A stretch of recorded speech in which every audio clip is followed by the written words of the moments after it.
चलिए दोस्तों बात करते हैं एक और नए क्वेश्चन के बारे में। इस क्वेश्चन में एग्जामिनर ने कहा एक बिंदु P से जो समान तल में 5 सेंटीमीटर त्रिज्या वाले एक वृत्त के केंद्र O से 13 सेंटीमीटर की दूरी पर है।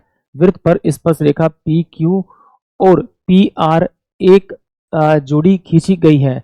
चतुर्भुज PQOR का क्षेत्रफल क्या है, ये एग्जामिनर मुझसे पूछ रहा है। तो इस क्वेश्चन में है कुछ नहीं, आपको सिर्फ फिगर को समझना है। एग्जामिनर ने यहाँ पे कहा है कि भाई एक सर्कल है जिसकी त्रिज्या जो है वो 5 सेंटीमीटर है, यानी कि उसकी रेडियस जो दे रखी है वो आपकी क्या दे रखी है, आपकी 5 सेंटीमीटर देखिए। इस त्रिज्या से मैंने एक स्पर्शरेखा खींची और इससे एक स्पर्शरेखा खींची और ये दोनों स्पर्शरेखा इस P पॉइंट पे मिलती है। और एग्जामिनर ने क्या कहा कि भाई P पॉइंट पे मिलती है तो PQ और PR, तो ये मेरे पास में एक पॉइंट PQ है और एक ये पॉइंट PR है।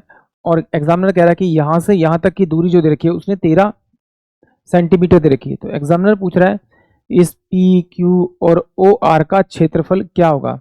मुझे मालूम है कि जब सर्कल से कोई स्पर्शरेखा निकलती है तो वो उसकी रेडियस के साथ में 90 डिग्री का एंगल बनाती है। तो इसका मतलब है कि ये जो ट्रायंगल बन गया वो समकोण त्रिभुज बन गया।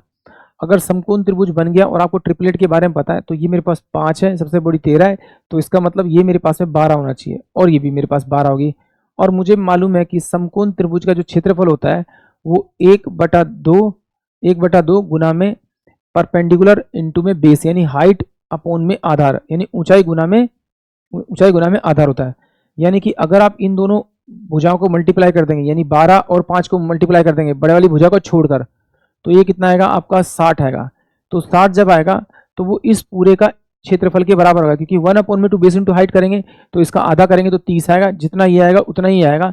यानी कि ऑप्शन जो बी होगा वो इस क्वेश्चन के लिए करेक्ट होगा। यानी कि 60 सेंटीमीटर स्क्वायर जो आएगा वो उसका एरिया आएगा पूरे इस चतुर्भुज का। एक बार देख भी लेते हैं, मैंने यहाँ पे लगाया 1/2, इसका बेस कितना होगा आपका 5 मान लीजिए, और हाइट कितनी होगी इसकी आपकी 12। तो इसको सोल्व करूंगा तो ये कितना हो जाएगा 6 पंजे 30।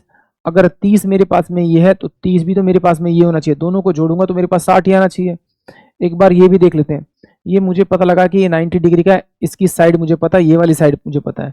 तो मुझे मालूम है कि परपेंडिकुलर यानी लंब का स्क्वायर प्लस में आधार यानी बेस का स्क्वायर बराबर में होता है हाइपोटेनस के स्क्वायर के बराबर।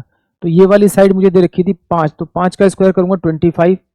मेरे को बी स्क्वायर की वैल्यू निकालनी है, बी की वैल्यू निकालनी है। और ये वाली एच की वैल्यू दे रखी है मुझे कितनी 13, तो 13 का स्क्वायर होता है 169। इसको मैं इधर भेजूंगा तो बी स्क्वायर इक्वल टू में कितना हो जाएगा आपका 4 और 4 हो जाएगा।